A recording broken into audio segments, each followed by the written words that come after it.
إلى تقول: أنا متزوجة بفرنسا، تزوجتي بفرنسا، أنا متزوجة بفرنسا، زواج مصلحة.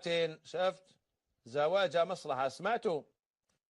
بكري احنا كنا نعرفوا الزواج راجل، دوك ولات عندنا زواج مصلحة من رجل. يا وانا عارفين زوجتي براجل، ما لاباس زوجتي صجرة من رجل من أجل الحصول على الوثائق مقابل مبلغ مالي. راحت لفرنسا، شافت راجل، قالت له تزوج بيا، قال لها تخلصيني، عطات له الدراهم باش يعقد عليها.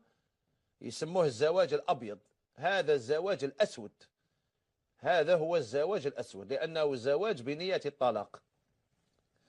هو هذا الراجل ما هو مزوج بها، ما دخل بها، ما عرس عليها، ما